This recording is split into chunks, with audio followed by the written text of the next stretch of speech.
What's going on, everybody? We're back with another episode of Pickin' Six, one of the shows here at Pickin' Winners. I am your host, Tyler, one of your hosts. I am joined, as always, by one of the original members of Pickin' Winners, Connor. How we doing? How we feeling? How was the weekend? It was a good weekend. Off the picks last week, I went 4-1-1. You went 3-1-1, I believe. hmm So good weekend on the show picks wise, and I think we got a lot of good games to talk about today. So I'm excited to jump into it. We do. We have at least written down here. We got 4 college and 4 NFL for, we always like to throw in some stuff here and there. But let's just waste no time, jump right into it. We've got Iowa State -1.5 versus Oklahoma State over under 48.5. How do you feel about this one, Connor? Yeah, I think this one could be interesting.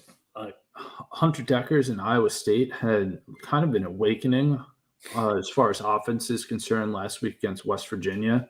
And they're going into that matchup, they were the 85 ranked offense and hung up 31 on the Mountaineers after putting up pretty terrible 13 points against Oklahoma and their horrific defense.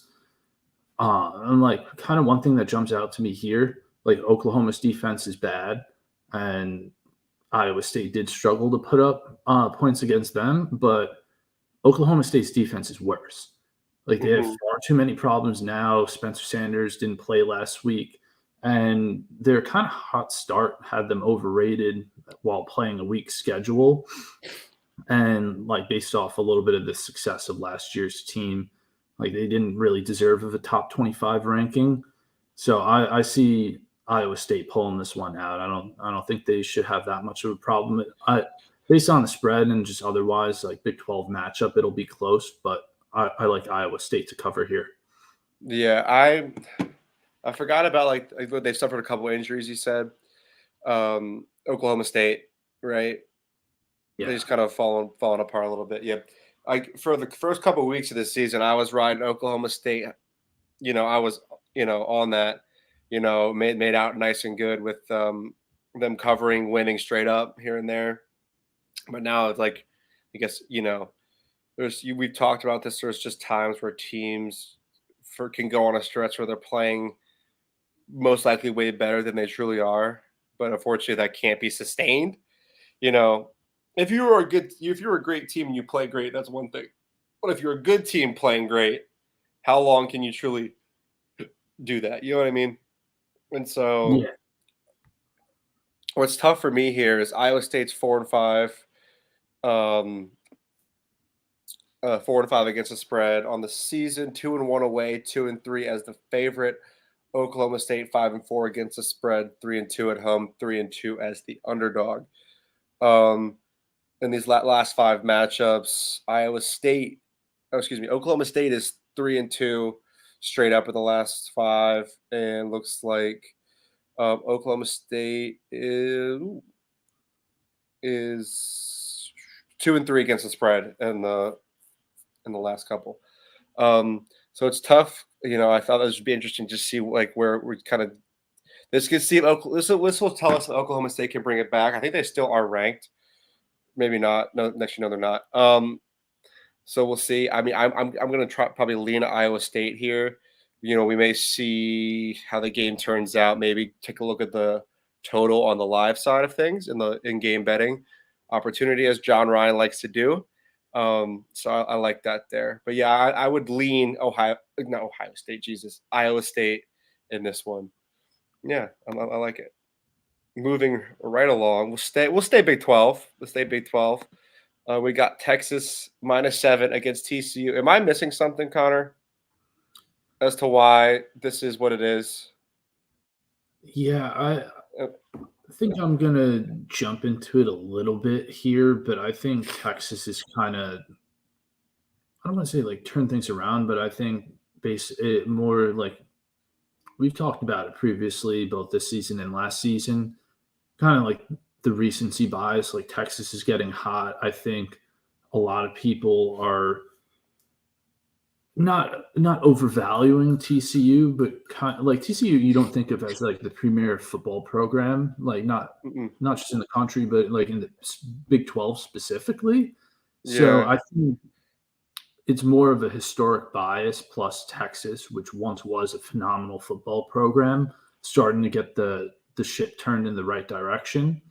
But I mean, for me here, I think it could also be not like a square play, but the public might be liking it also. Like I'm leaning TCU here, getting 7. Uh, Max Dugan for TCU is 5th in the FBS in passing efficiency, while hitting over 65% of his passes in wins over 4 ranked opponents. And some of his best performances could be here for the Texas series when he's 2-1 in his career against the Longhorns.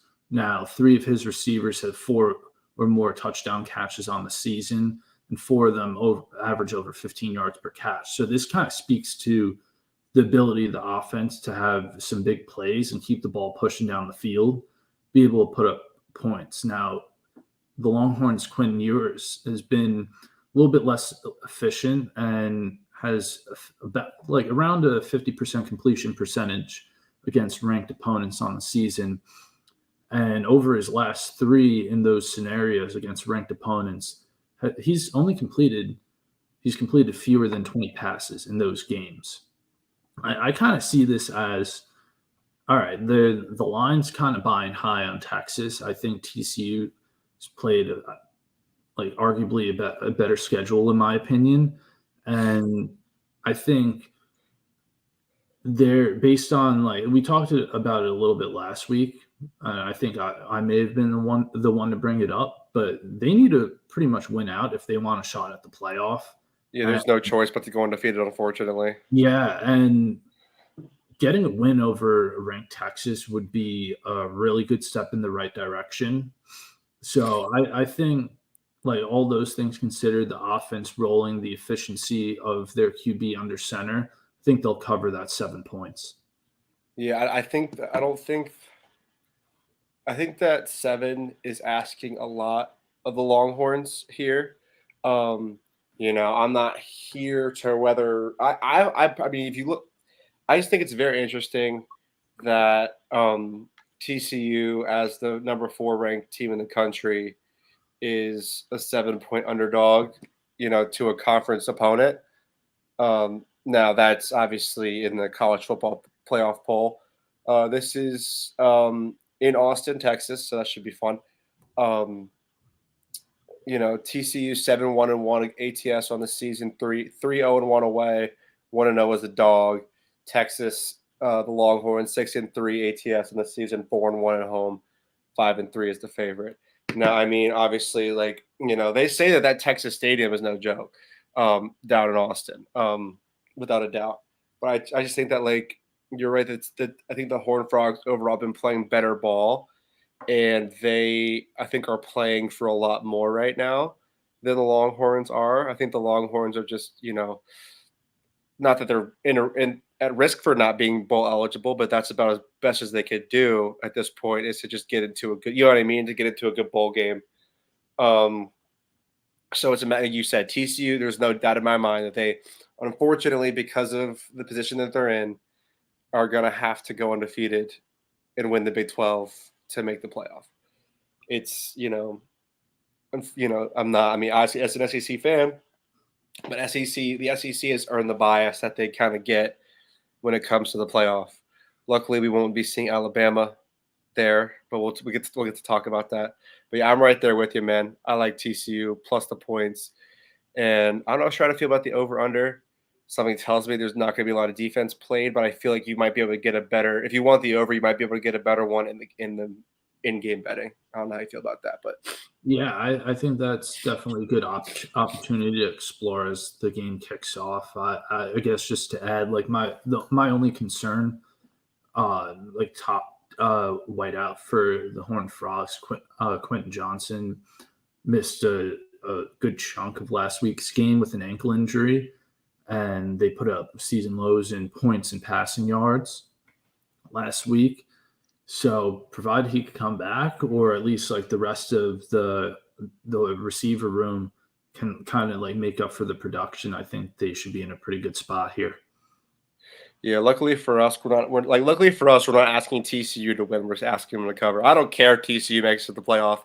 I know they do though. Moving right along, we were talking about Bama. Let's keep talking about them. Alabama's -12 as it stands right now against Ole Miss, the Rebels. I believe that game, if I look really quickly, is in. Oh, it's even better. It's in Oxford. So that should make for a great game. Um, yeah, how do you feel about this one, dude? Two lost Bama, two losses in the I think this is the third, maybe fourth time since 2008 that Bama's lost twice in the regular season. I think. No, that can't be right. Anyway, how do you feel about this game? Yeah, I mean, wasn't one I was necessarily looking at, but like, I have this stat. I can't think of the stat offhand, but typically, like historically, under Saban, Alabama's had like a very good record against the spread in bounce back games, coming off of a loss and losing two of their last three. I mean, I know Nick Saban's he's one of the best motivators, coaches, like in any of the major sports, college or pro, what have you. So I think he's definitely saying something to his guys going into this game, going into Oxford. Like the motivation should be there. I mean, like Alabama, at least now, probably won't be in the playoff unless they do something. No, they're out. Like it's been pretty much made very clear that they're not in the playoffs. Going to make the playoffs. Yeah, I mean, personally, like I'll never rule out Alabama. Like there could be That you can't, unfortunately, which I think them being now the 10th team in the country, but you still can't, unfortunately. Yeah, I think my lean is Ole Miss plus the points. I think they can put like their offense is dynamic enough. They should be able to keep this one within that margin. Yeah, I mean, Ole Miss has always, played Bama, made it very interesting against Bama. I'm really trying to look up the stat for us because I don't want to miss it. Yeah, I think like Ole Miss, like I mean, uh, taking things through the lens of LSU last week, what some of the things that made them help them win the game. They didn't have many mistakes. They kept the ball moving down the field at a pretty rapid pace and average over 5 yards per carry. Ole Miss ground game, like running wise, they're number one in the SEC and third in the nation. So if they get in the trenches, run the ball, and open things up, like down the field with some big plays, I think they could. They have a shot keeping up with like the massive talent that Alabama has, but like it comes down to the run for Ole Miss. If they struggle, they're done for. If they're able to be pretty dominant, I think they should be able to cover here pretty well. No, I don't say easily. Like it's Alabama, but also like another thing that jumps into my mind, like with the talent that Alabama has, like do we see guys starting to say like, oh, we're sitting out because they're going to the league? Dude, that's the main thing too. Like if it's looking like they're gonna make a bowl game, like they're not obviously not gonna make the. I guarantee you, we see just like not even half the Alabama starters play. You know what I mean? Because it's always been like we've never seen it where they weren't playing for some meaningful ball in the end of the season. You know what I mean? Like in my, Yeah, that was my exact thought process there. Yeah, we've never seen them not play meaningful ball. You know what I mean? Oh, and so they are 185 and 27 under Nick Saban. There you go. That's the stat I was looking for. I wish I could have their losses broken down by year, but I feel like and that's the things. Most of their losses, if they do lose, are always in the postseason. They very rarely lose more than one regular season game, if they ever do. and this is also the first time that they've had 2 losses before the Iron Bowl. It was crazy. Um, Historic um, season for the wrong reasons. yes, and I mean, I feel like I think if we like if we know Nick Saban, I feel like it's saying way too much to say that the dynasty is dead. Um, Obviously, they still I mean, Chad and I talked about this. It's like is Saban as it's like you have to respect him as a recruiter. It's not even like he's drawing up these schemes that people can't get their heads around, defensively, and he just out talents everybody. And now some of that talent is elsewhere in the college football, you know, ranks. But that's not saying he doesn't still have 5 stars on top of 5 stars sitting on his bench. You know what I mean? He stockpiles them essentially so that people can't have them. Yeah, Um, but like, could it be the NIL? Like I would this, say 100%. yeah, like Not that. that, It's yeah. got to be that because it allows, like, I mean, like, just say take Ole Miss, like we're talking about them, but and like all these SEC schools that aren't top dogs, like for like Alabama, Georgia, and those schools, but they're able to maybe like whittle away some of those extra guys that would add to the depth that like in Alabama has. And Yeah, I like they're mean, able to develop getting lots of field time elsewhere. now I will say this, however, NIL, you can't account NIL for all of it because the talent still has to perform. Um, Texas A&M because of NIL essentially had the number 1 recruiting class in this season, and we see where they've ended up. You know what I mean? Like you still have to have like from a top down, you know, you can't just have a bunch of great freshman recruits and have a fantastic football team. That's just not how it works. 100%. Um, Like they're playing but against absolutely, grown but ass men. I think the NIL adds for more parity in college football than we've had. For a prime example, now I'm not saying this is all NIL related. I think it's still awesome that it happened. But was this Travis Hunter, the top recruit, going to play the HBCU with Deion Sanders at Jackson State? I feel like obviously that's fantastic. You know what I mean? Top recruit going to HBCU. How can you not love that? But I feel like some of that does come from NIL. You know what I mean? Obviously, Yeah, I don't know. I mean, partially. I'm not inside of it. I'm not inside of that kid's head, so I couldn't tell you why he did it. Yeah, I'm not here to tell you I know why. I'm just saying, like, you can NIL. I feel is going to create just allow for a little bit more parity in college football Yeah, I overall. agree. I would just like just kind of digging into that more. I would say like Jackson State probably doesn't have like the biggest like like booster bankroll. So Yeah, I think it's partially NIL, but also like you have to attribute a lot of that decision making to okay, I'm about to go play for Dion fucking Sanders. there you go. But like when you But I have feel like the bankroll a lot comes from Dion. He's got sponsors out there. I'm not here to dive into the whole Jackson State thing. Once again, I think that shit's awesome. By the way, I think that shit couldn't be better. I'm just throwing stuff out there.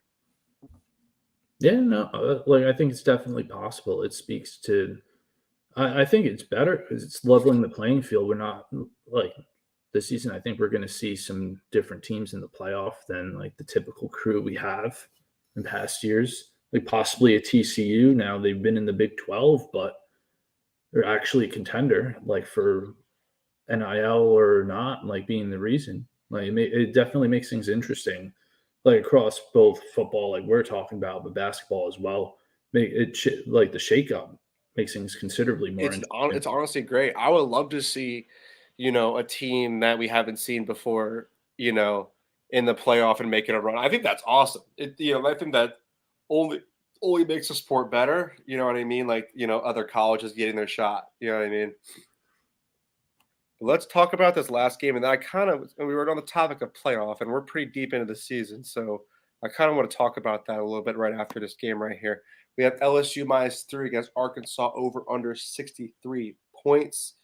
Obviously, LSU, Alabama went into Tiger Stadium last weekend, and I feel like that, you have to attribute some of that win to maybe Alabama's just crappy on the road and in big stadiums. I mean, Tiger Stadium, according to John's model, is the second hardest place to play at night other than Beaver Stadium in Happy Valley. You know what I mean? But Ellis, and then obviously we saw Arkansas drop to Liberty University this past weekend. How do you feel about this game? LSU getting 3 points here. This is in Fayetteville at Arkansas. How do you feel about this one? I think this game will revolve around the run on both Yeah, sides. Like, it's funny. I don't want to say funny enough, but LSU's quarterback Jaden Daniels leads the team dog. in he's a beast. He leads a team in rushing touchdowns. 10 out of the team's total 25 on the season, and he brings to the table 38% of their total rushing yards. The Tigers are 6-0 when he reaches 4.7 yards per carry in games this season.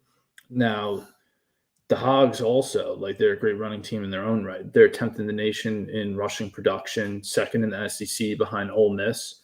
And they're, again, in their own right, they're 4-1 when averaging over 5 yards per carry. I think, not a toss in here, but Brian Kelly's won 17 straight games in November, in the recent years of his career. So it's another thing to sprinkle in.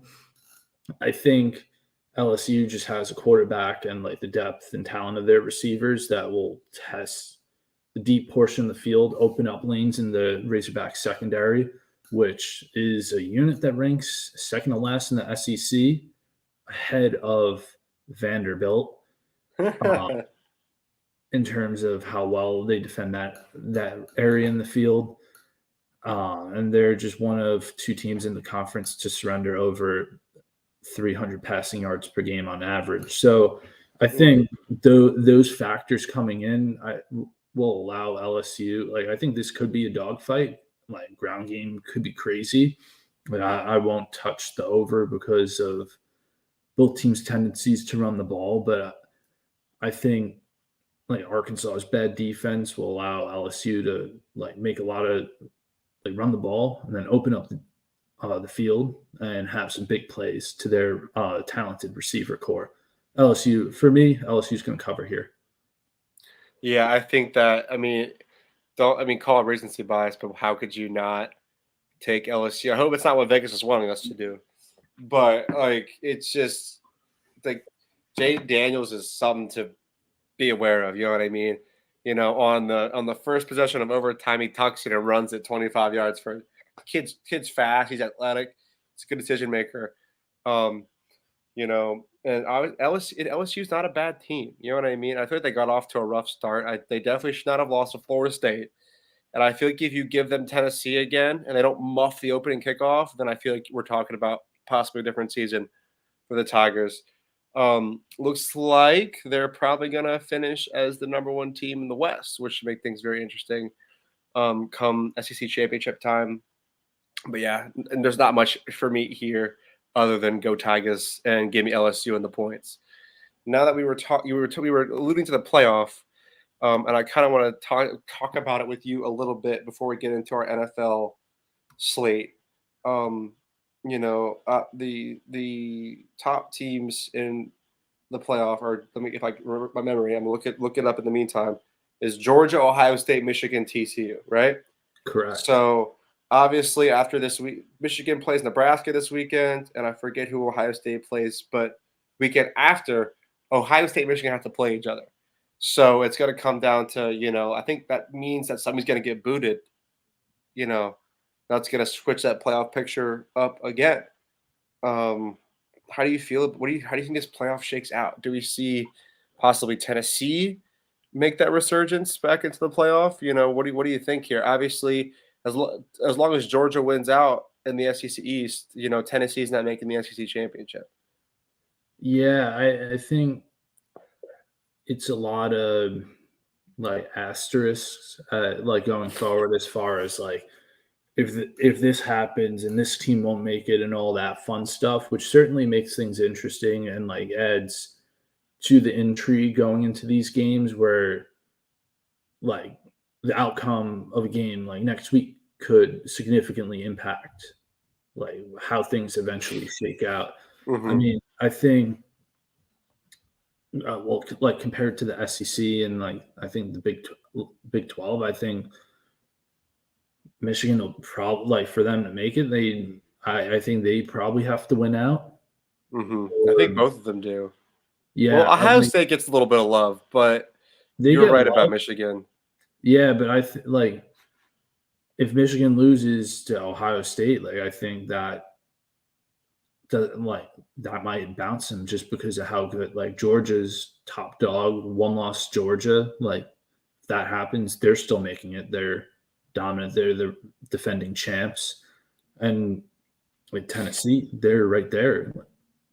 So I kind of think it's the SEC and then everybody else. You're going to have one like probably two SEC teams Yeah, I coming out. think that. Well, it's good. It's going to be very interesting. I think that like there are scenarios in which either Tennessee or even LSU, maybe it's too late for them. I'm not sure, just because they have two losses, but there has to be some scenario where I think that either one of them can make it back in. The other team to be aware of is possibly Oregon.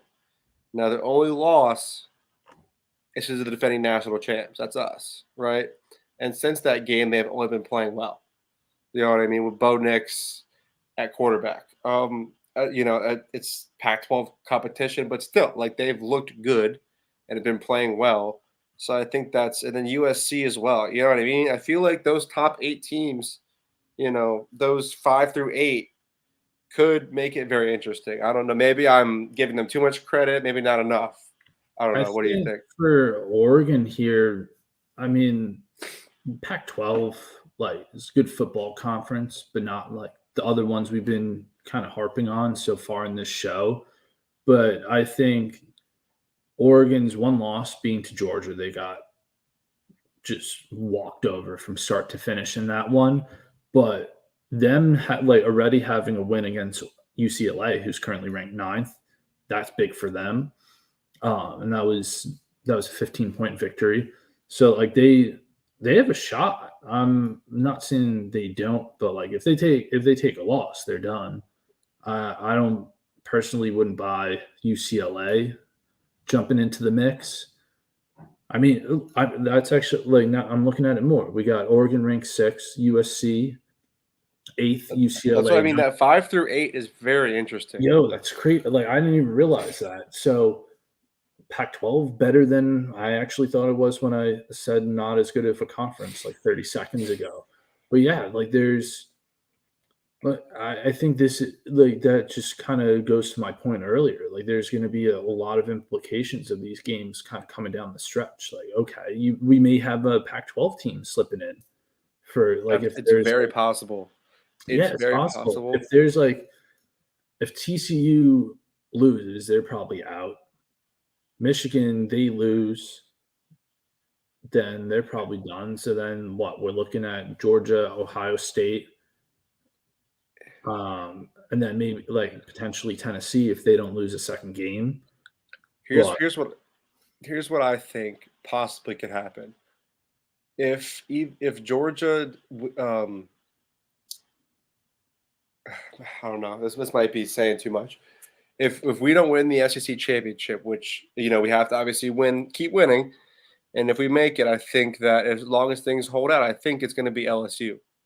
Now, if Georgia loses to LSU in the SEC championship, then I think that paves the way for potentially LSU coming in because you're beating the defending champs, you know.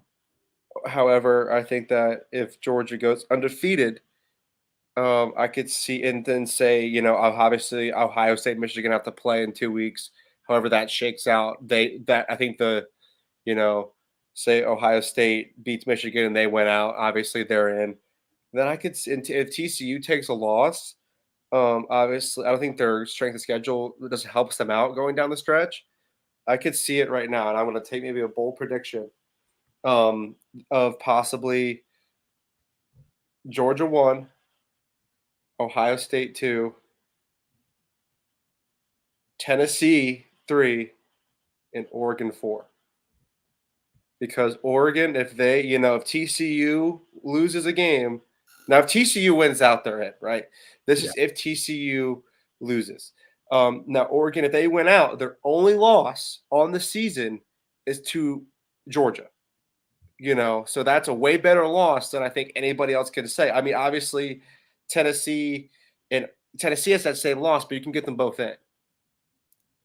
Now, it gets interesting if Georgia loses in the SEC championship. I don't know what's going to happen, but that's a lot of contingency. But I could see, you know what I mean? Could you see that? And now I'm saying, like, if Michigan beats Ohio State and wins out, then they get it. And they're those. So I think only one Big Ten team makes it. It's either going to be Ohio State, Michigan. It can't be both. That's a long rant, but that's how I'm seeing it. Yeah, like I'm pretty much all the way with you there. Like the only thing I can see, like with Ohio State and Michigan making it, like they each and like they end up one like in 2 weeks. Whoever loses then wins the Big Ten. Like that's true too. Yeah, like conceivably, like your loss being against like top 5 team, and then you have like TCU drops, Tennessee takes another loss, even if they make a deep run. I still don't like. I think that's the only way you have 2 Big Ten teams making it, but knock on wood, like I think Georgia's like set, like they have like a great path moving forward where could take a loss, but I still think like you lose to I don't know, like whoever in the SEC championship. I think they're still like at worst be number 2. I think we're safe. I could also see it happening just based off the fact, like if we do lose the SEC championship, I could see it being. I don't think Tennessee makes it back to 1. Period. I don't. But I could see it being like if Ohio State and Michigan goes undefeated, I could see them being 1, us being 2, and then whatever you want at 3 and 4. Maybe Tennessee and Oregon, maybe LSU somehow. You know what I mean? If Georgia were to lose to whoever in the SEC, there's a lot of options. I mean, this is why there's a committee of whoever's picking these teams and not us. You know what I mean? But I think there's a legitimate chance that like Oregon makes the college football playoff if TCU loses. Yeah, I want to pull up like the odds for that right now. So I think that like Oregon, I don't know, like you for some reason like, you just got me. I mean, I think they probably get boat raced if they make it, but I think they can make it. Yeah, so like right now, Georgia, like odds wise, shoe in Ohio State. The odds makers have Ohio State second. So like right now, it's unfortunate they got to play each other every year, right? They got to be 2 and 3, and they got to play each other in 2 weeks. You know what I mean? Yeah, but like Oregon's plus 240 to make it. They have the 5th best odds to get in. So I think. What's LSU's? They're 7th at plus 430. I think there's that's not even that bad. No, not bad. I think that's decent value. Kind of the one thing that's been lurking in the back of my mind is like, what do you make of Clemson? Because fraudulent. Like, yeah, they're fraudulent, but kind of based on the other stuff we're saying. Like, I don't think they're the best of teams, but they went out. Like, do you give them any recognition, or is it just because they're Clemson that like you're thinking about them? No, because they should. They are. I think they're even worse than their record indicates. They should have lost to Syracuse. They should be at least a 2-loss team right now. Unfortunately, Dabo could not, catch lightning in a bottle. Three recruiting cycles in a row with a quarterback like Deshaun Watson or Trevor Lawrence. You know what I mean?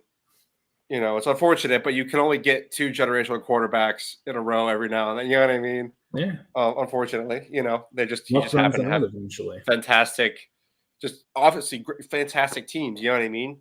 But it's like we talk about that parity in college football. Teams can only stay good for so long.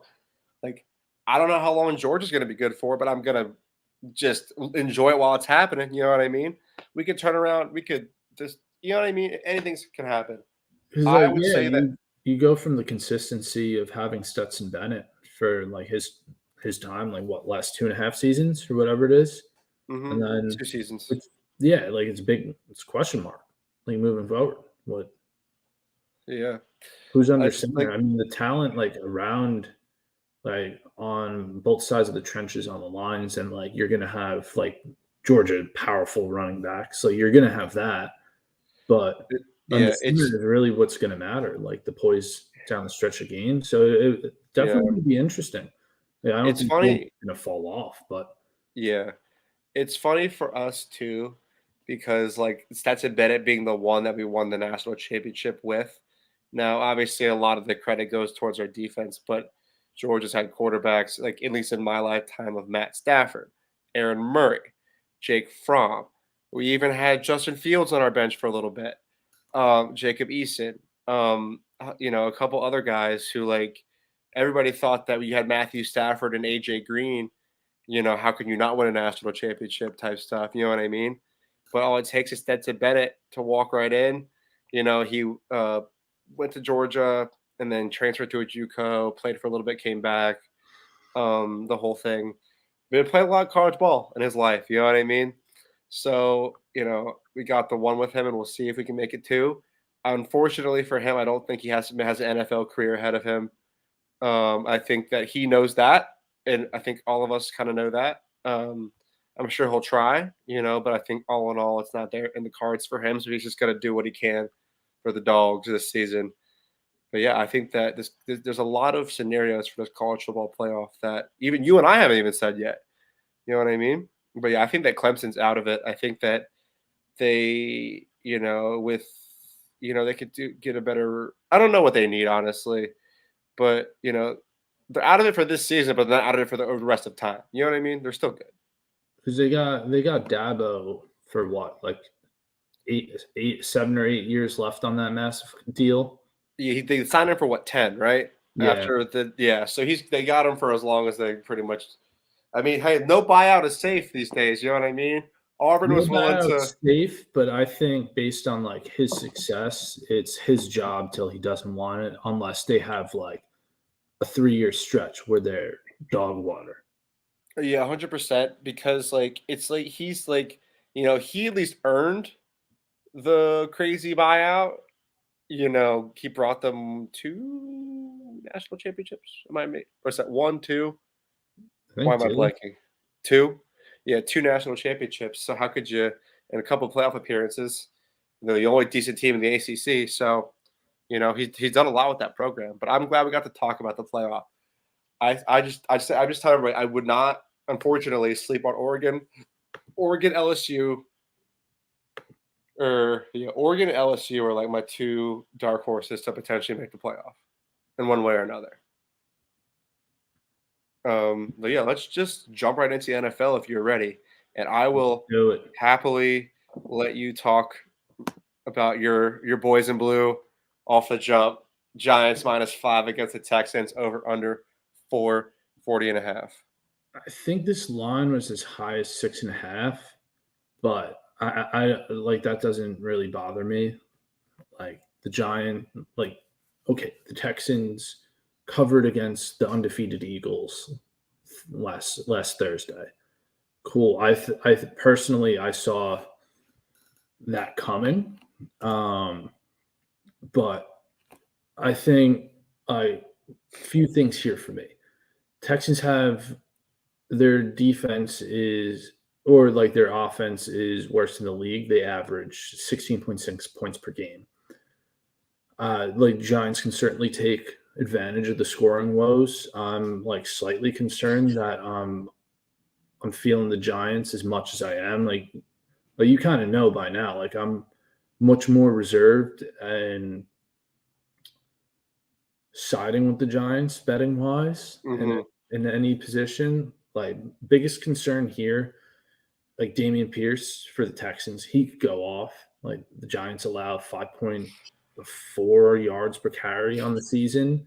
So that could open things up for a Texans offense. It's kind of like funky, but without Brandon Cooks, like he just doesn't want to play. Like he want to get traded, but bro, you got an 18 million a year deal. Like no one wants to take that. No, that's why no one took Kenny Galladay from the Giants. But Like it's going to come down like another game that's going to come down to the run. Giants should be able to put up points. Saquon can dominate. Texans give up a league high 180.6 yards per game on the ground. And when Saquon's been on the field this season, he's been like he's been the one driving this Giants offense with his production. Like him being dynamic, he's been able to catch the ball pretty well this season. And also Daniel Jones is going to be able to open up some things with his feet. I've been impressed with his decision making. Like I'm less less convinced that he's not the quarterback of the future for the Giants based on like the decision making. Even though like when the pocket's collapsing, like I think he's been pretty calm in his reads so far this season from what I've seen. Like I haven't watched every down of the Giants, but from what I've seen, I've liked it. Richie James, Kenny Galladay are going to be back in the lineup, so that's just giving Danny Dimes more options and the ability to have some other, like for the offense to be multifaceted this week. Like the Texans don't have a good defense. Like the Giants won't have to solely live or die by the run. This is a Giants team that's coming off a bye week, so they're rested. They've been able to game plan for this game for pretty much 2 weeks. Like get everybody healthy. Like Danny Dimes has gotten banged up. Like I've been thinking and saying that it's him running the ball is not sustainable moving forward, but that extra 2 weeks should give his body some rest, allow him to take some more blows. Like if he goes to his feet. And the Texans are traveling to Rutherford, New Jersey. Like coming off a Thursday game, yeah, it's a little bit longer than if they had played on Sunday, but I think the Giants cover here. Like, I think it's from that that game earlier in the season when the Giants went for the 2-point conversion. We were talking about it with Chad. Like the Titans, right? Yeah, like I think that, like not to pick out one play in itself, but that quite literally, I think set the trajectory of the season, gave a lot of confidence in Saquon coming back from his injuries. Daniel Jones, like, okay, we could actually win. We want you under center. You're going to lead this team. And like they gave them those two guys the keys. I think they're the two drivers of this team. So with their production, they have they're going to have opportunities to put up numbers. Like, I'm taking Saquon's going to score a touchdown in this game. He's going to put up a bunch of yards. And kind of going back to last year, you loved, Texans D is trash, 100% chat. But Tyler, your tendencies to love a quarterback rushing touchdown. I think that's a possibility here. With Danny Dimes? Yeah. Yeah. I think that it's a possibility. Might have to put my money where my mouth is, but I think with how bad the Texas defense is against the run, it's certain like when the stars align, you might have to. Listen, you could there's nothing else that I could add to this game that you didn't already just say. So I'm absolutely going to take that Giants -5. You did a great job. I mean, it's a Texans, so you would never catch me dead taking them. And I will definitely take – right now, I'll do it live here on stream. I'm gonna put down on a Danny Jones walk-in touchdown. I'm thinking either he's going to scramble, or my favorite for the QB touchdowns is you just fake the handoff and walk out the back door with it. Like you said, the Texans defense, not so great. So I am willing to take that right here live on stream. While I'm doing that, I'll let you talk about I don't even know. The New York teams are up right now, which is something unbelievable if you ask me. But the Vikings -3.5 against the Bills. The Bills walked into MetLife Stadium last week and dropped one to the Jets. Odds on Super Bowl favorite. What do we think here, man? Vikings -3.5 versus the Bills. I believe they when I took the Vikings, that line pushed against the Commanders last week. But how do you feel about this one? I feel like maybe a massive overcorrection by Vegas, seeing if people are going to try to be super down on the Bills. What do you think? Couple things here. I mean, Josh Allen was banged up with like what is it, elbow contusions or something. Oh yeah, it's UCL. His UCL is like ligament in his elbow was like sprained or something. Yeah, but on his throwing arm, that's like that's the unfortunate part. Yeah, that's the big concern. For any Super Bowl thoughts, but also like going into this game, like we saw, like they kind of in the air, like the Bills weren't great against the Jets. Sauce Gardner did his thing, like he's electric. But that's a big concern. Like if Josh Allen's not fully healthy, or if he doesn't play, this line's going to move like crazy.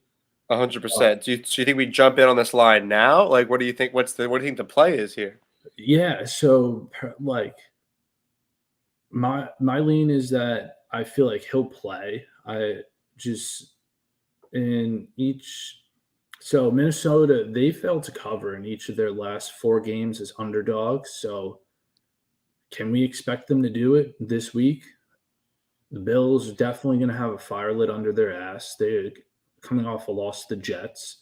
Definitely hurts the egos a bit, like in division. Like, yes, the Jets, you said the Jets and the Giants are both good. It's like odd to say, like still trying to wrap my mind around it. But like nonetheless, coming off of a loss, like this game is in Buffalo, I presume. I believe so. I can double check that for you, but yeah, I think definitely something to check on is the status of Josh Allen. But like even so, if he plays, I think he could do enough with his feet, and hopefully he'll be able to, I don't know, throw some short passes, kind of like Tom Brady in New England, just steal some of Belichick's playbook and let his talented receivers do their thing. And like he could also like do things on his feet. He accounted for their 2 touchdown scores against the Jets on Sunday. So I think they could do if he plays, I think they'll be able to do enough to get the job done here and cover this. What is it?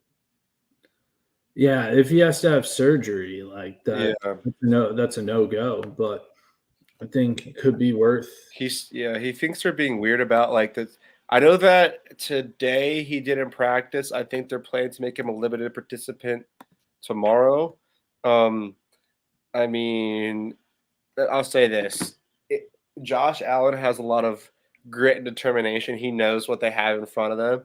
So I feel like there's a chance he may try to get himself to play. Whether it's a good idea, I don't know. But I feel like if there's any chance he can play on Sunday, he's gonna. You know what I mean? But if he can, I'd rock with the Bills. But like, I think it's more of like, okay. But if he does play, I don't think he's throwing the ball as much as he does or playing as well as he does. So I still like the Vikings.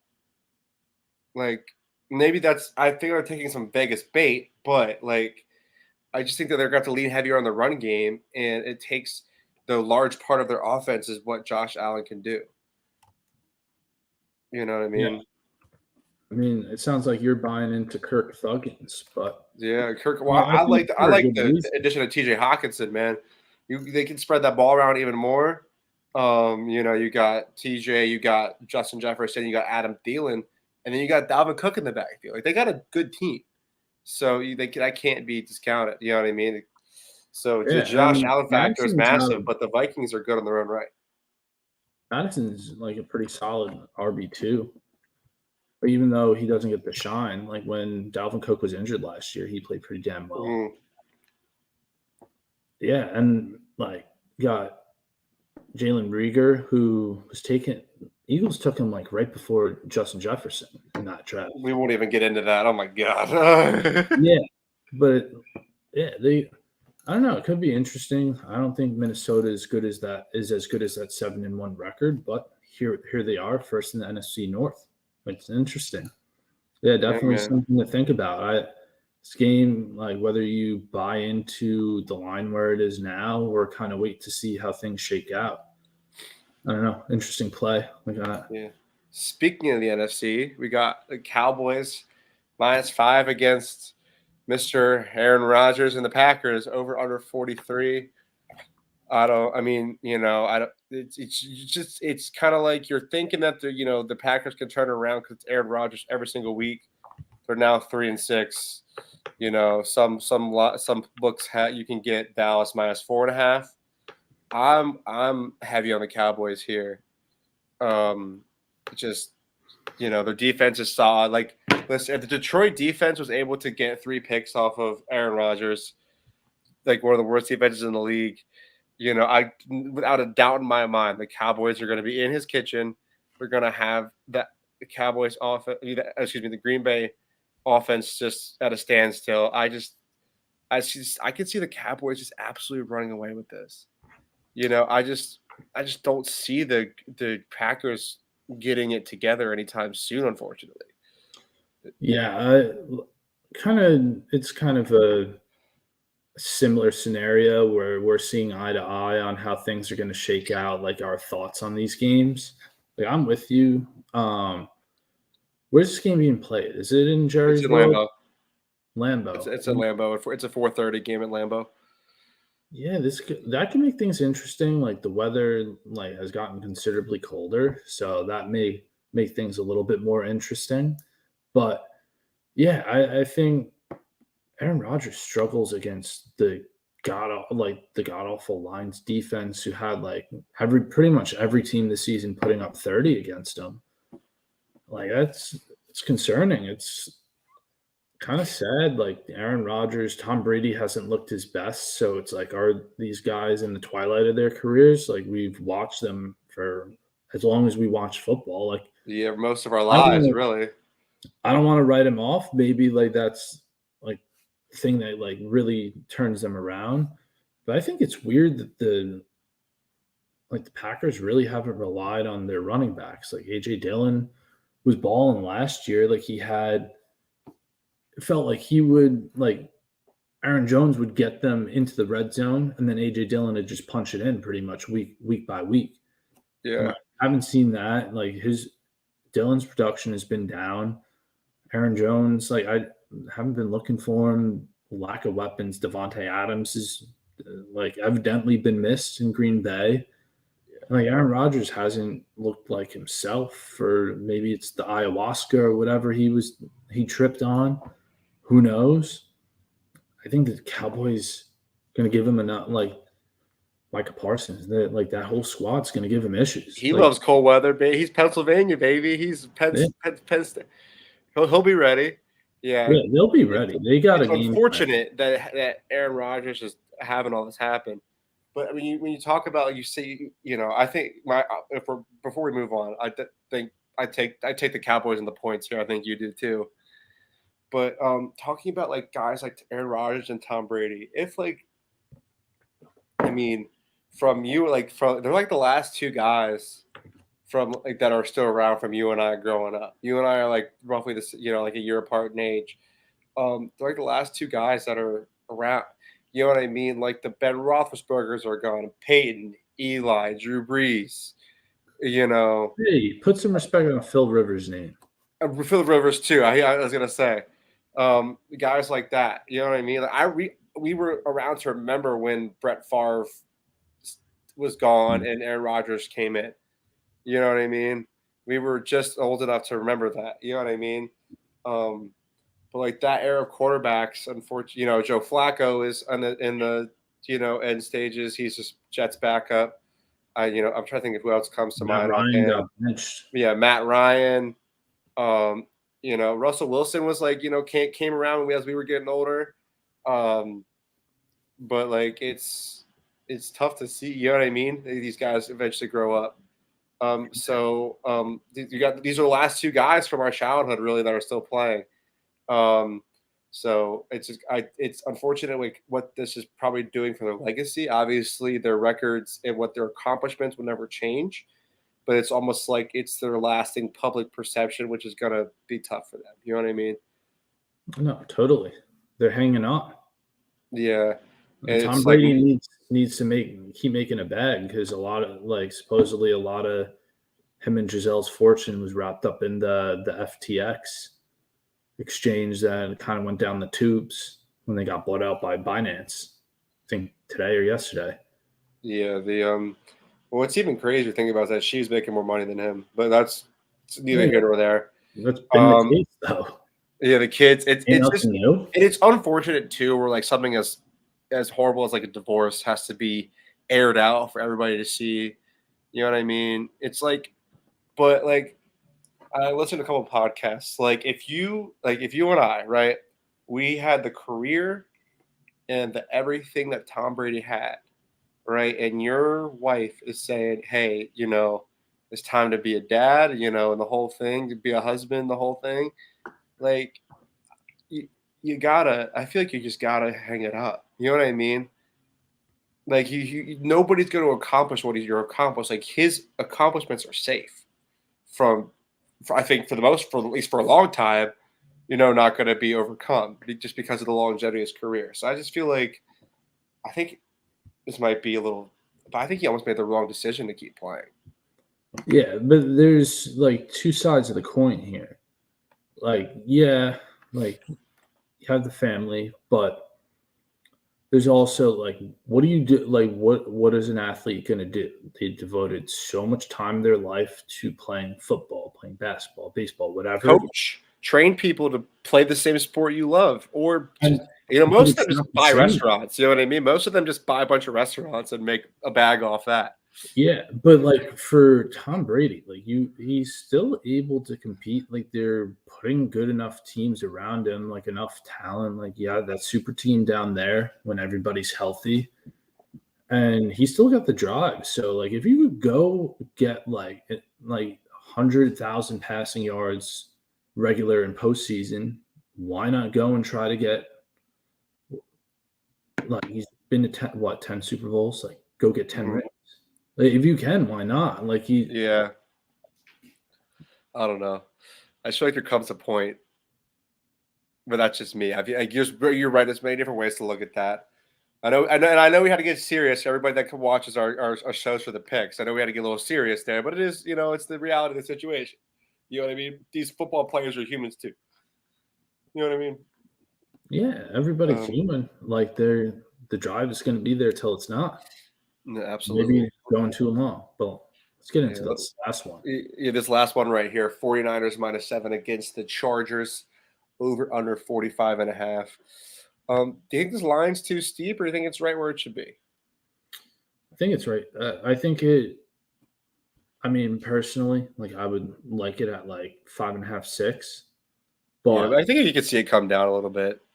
yeah, no, it could come down. I mean, I think that's where I want it. I think it's where it really should be. Because we got, like, I mean, yeah, like Justin Herbert, like, great talent, but they're not having as good of a season as, like, I think probably most people thought this year. Like, Eckler had a phenomenal game, and like he's coming back, but and like what's the other dude who came off like the knee injury, other running back, like they got some talent, but then like the wide receivers are dropping like flies. Gerald Everett, tight end, he's just dropping passes. Like, he dropped like 2 or 3 when I had that. I saw that on Red Zone on Sunday. I mean, I think this game's in San Francisco. That's helpful. But you got, like, they're getting healthier. Talent's coming back. Like, they made, like, the McCaffrey move. It'll be good getting him kind of integrated into their offense. Debo was out last week. I think he could be – I think it's looking like he's going to be back in the lineup, which will be huge for the Niners. Interesting thing here, the Niners have a 44% third down conversion rate on the season, which is like towards the top of the league, if not best. and they get lots of production from the tight end room. Plus, the defense is really good. Like the key, like another game, like the key's going to come down to the run game. Eckler had a monster game. I think that's what could keep LA in this game. But the Niners have like a 37% success rate on rushing attempts from their opposition. So if they could hold Eckler down, I think, I don't want to say it'll be the end all be all, but that'll be a great step in the right direction to like get a big win here by a big margin. I think that if the if the Chargers truly had their full team, I feel like they had a lot of potential going, like way more potential than they're showing going into the season with all the guys they had and have. But like, I feel like they just haven't had a healthy team throughout the year. Number one, Keenan Allen, worst fantasy draft pick of my entire life. Hasn't played a game, I think, except for the very first. It's just drives me crazy. But you know what I mean? I feel like they definitely could, like, if they have their whole team throughout this whole season, they feel like they're in a different spot. The Chargers, you know what I mean? A couple more wins under their belt here and there, a couple more close games. But my plan is hopefully that this number comes down a little bit more for the Niners and take them there, or hope that the Chargers score the first touchdown in the game and then take the Niners. I think they're viable options. Like the 5-bet. 7 is too much, but I would love it at like 5-6, like you said. Yeah, be a little bit more comfortable with that. I want under a touchdown for this game, and then I'll take it. But yeah, I think that was great. Anything else you have for the people before we get on out of here? No, I think that's it. Like I had some props I like. Go for it. No. I said like the couple I gave, like Giants, like things like that. By the way, everybody, I didn't say it, but the props aren't up yet on FanDuel. As soon as that is, I will literally clip that and I will put it with my ticket that I took Daniel Jones to run a touchdown, and hopefully it hits. With all that being said, also, free opportunity to plug. In about like maybe 30-ish minutes or less, check out me and Chad. We started a new channel called the South End Zone. It's the SEC safe space. Come check it out. We're talking all things SEC football, and it just so happens that both of our teams had massive wins this weekend, so it works out. But as far as this channel is concerned, I want to make sure everybody leaves a like, leaves a comment. We just hit 200 subscribers, so let's keep that thing going. Make sure to follow us on Twitter and Instagram at Pickin Winners, and check out the blogs on the website. And we've officially entered Connor's favorite season, which is basketball season. The NBA is underway. How are we? Give us a little something. How are you feeling right now about the league? I mean, just real quick, Nets are up 25 on the Knicks, so fuck you to all the Knicks fans. Talking all this shit. Yeah, might have the biggest fan base in New York. No Kyrie. Ben Simmons could go fuck himself. Oh, God, Ben Simmons. Thank God you guys took him from the Sixers. We didn't need that. Yeah, you didn't need it, but all things considered, I think the news today, Jacques Vaughn being head coach, played out how I wanted it to. Didn't need the head. He was the interim both when they fired Atkinson a couple years back and they got rid of Steve Nash. And he's been on the bench for 4 years, I think. Best move. Didn't need another head case in Udoka, so I think that's a good step moving forward amongst all the turbulence that the Nets have going on. But I think biggest thing, Luka's having like a historic season. I think his points per game have dropped off a little bit, but had you talked to me last week, he's pretty there are guys who could touch the regular season scoring record, but he's right there. He's fucking 23. It's crazy. Who has it right now? Is it? Well, kind of thinking of Kobe averaging 35 when Nash won it one of his MVPs, and then Jordan had like 36 in the 90s. I forget which year, but like Luka could be right there. Yeah, so it's like your all-time your average for the season. Yeah.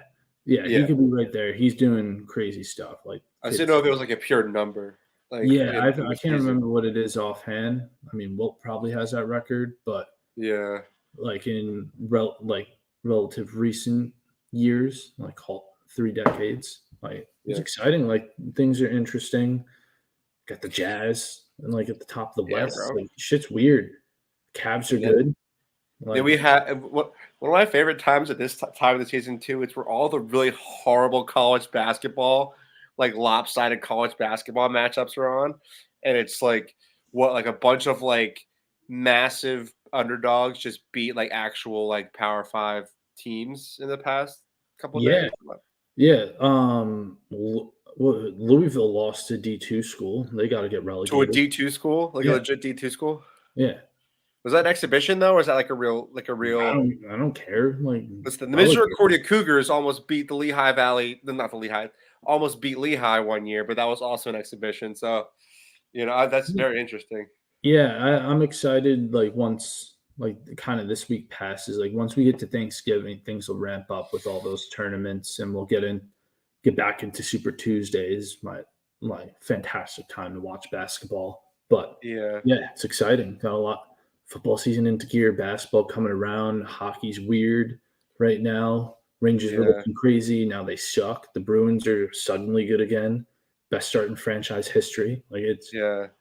things things are shaking out to be interesting. We got All sports, man, are great. yeah. And Tiger just announced he's going to be playing in the Hero World Challenge next Isn't month. So that's isn't that his tournament? that's his that's one of his tournaments. Yeah. Yeah. So he's gonna Well, like play in I'm one. saying he didn't play in it last year, No, though. That's I what I'm know. saying. Like, listen, whenever we get to watch Eldrick Tiger Woods play golf in a competitive setting, it's it's the best 10 times out of 10, man. Like I said, that's a great example. Here at Pickin Winners, we don't just talk about football. We don't just talk about UFC. We have all great sports. Speaking of What? that UFC 281 this weekend, Adesanya Pereira, gonna be a massive card. Check out the boys. They had their Oh, pop off Sunday. yeah. Yeah, They had a professional fighter on for that as well, which is pretty yes. awesome if you ask me. Yeah, Um, he's a recurring guest over there, but yeah, like the boys are Marcellus popping off. Marcellus, the Master Chief. I heard he's a dog, according to Keith and Tom, and I absolutely 100% believe that.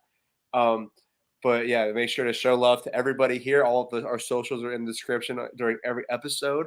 With all that being said, I hope that everybody has a happy, healthy, and safe weekend of gambling. We out.